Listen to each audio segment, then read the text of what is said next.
Teoretičari zavere koji dovode u pitanje određene informacije koje je objavila policija tvrde i da je sigurno bilo više ljudi koji su trčali da zbune i teže uđu u trag Mateju, odnosno materijalizuju informacije o njegovom kretanju u noći njegovog nestanka.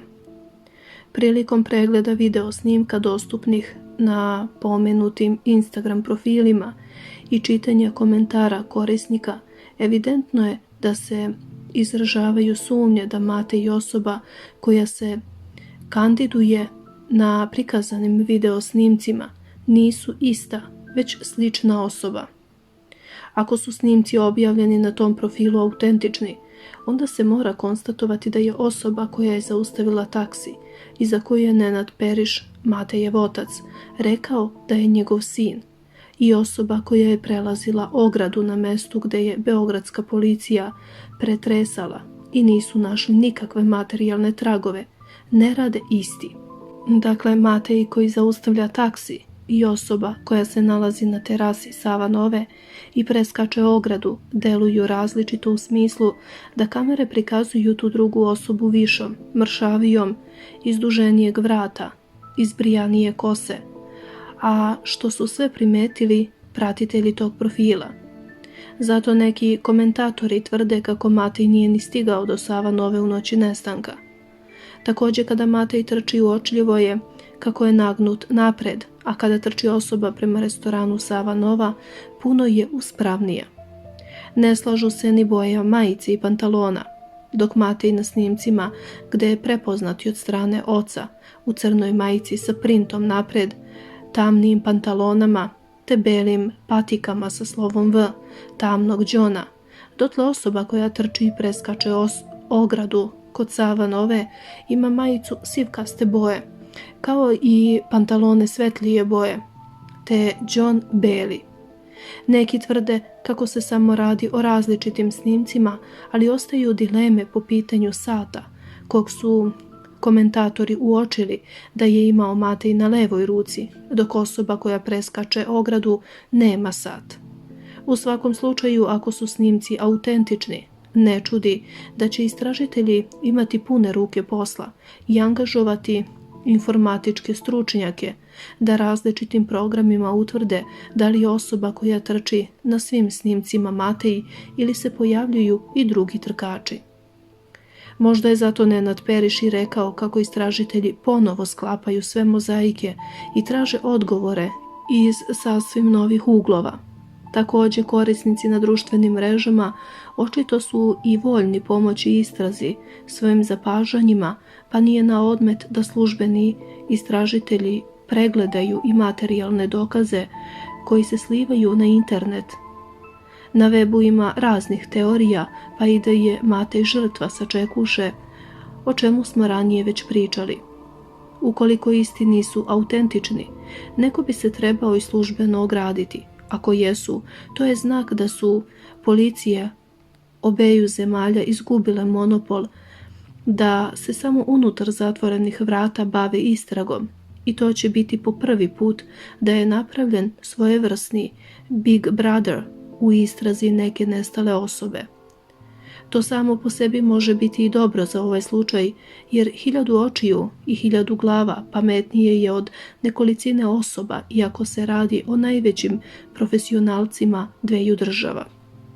S obzirom da ovaj slučaj počiva na analizi snimaka nadzornih kamera te forenzike mobilnih telefona, jasno je kako se sklapanje mozaika moraju uključiti visoko sofisticirani informatičari koji znaju i mogućnosti koje nude komunikacije preko aplikacija, odnosno da znaju iščitati svaki digitalni trag i podtrag koji možda otključava vrata ovog misterioznog nestanka i potraga za Matejem Perišem.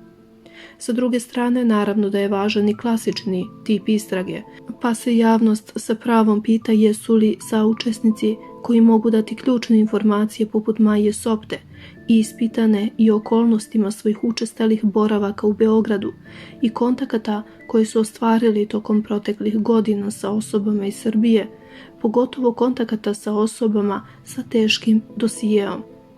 Izdvojili smo i jedan komentar sa jednog Instagram profila od korisnika koji kaže: čovjek nestao u glavnom gradu, nadzorne kamere postavljene na svakom ćošku, u svakoj ulici u tom delu grada, sklapaju se kojekakve šuplje snimke i rekonstrukcije njegovih kretanja.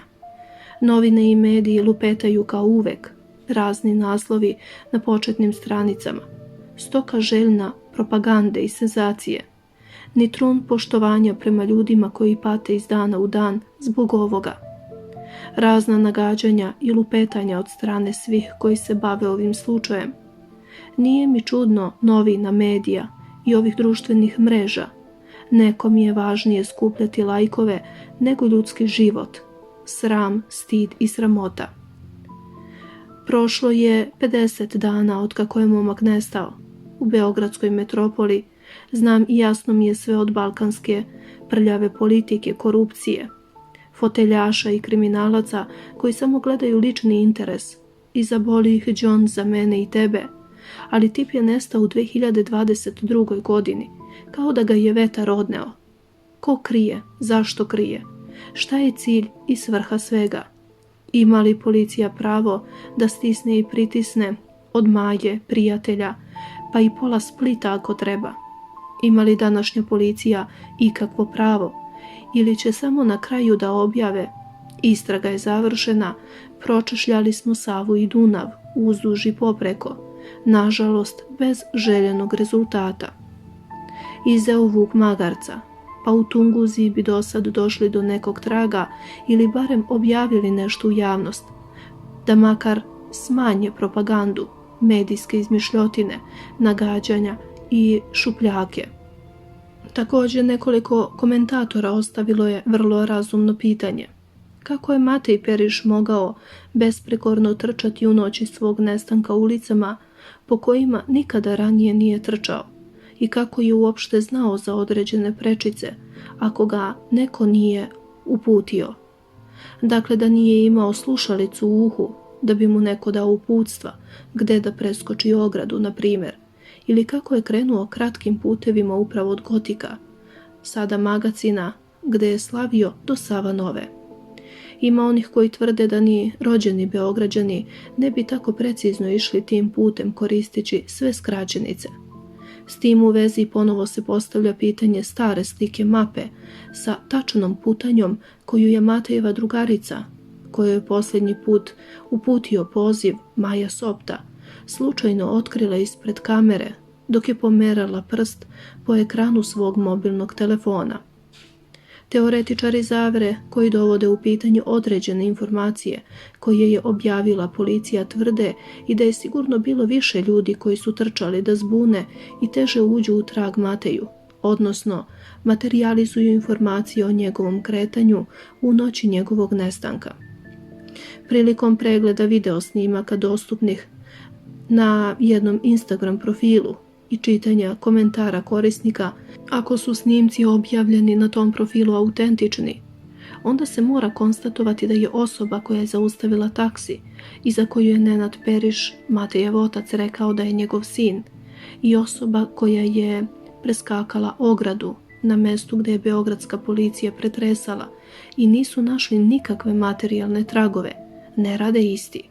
Dakle, Matej koji na terasi Savanove zaustavlja taksi i osoba koja preskače ogradu ponašaju se drugačije u smislu da kamere pokazuju tu drugu osobu višljom, mršavijom, dužeg vrata.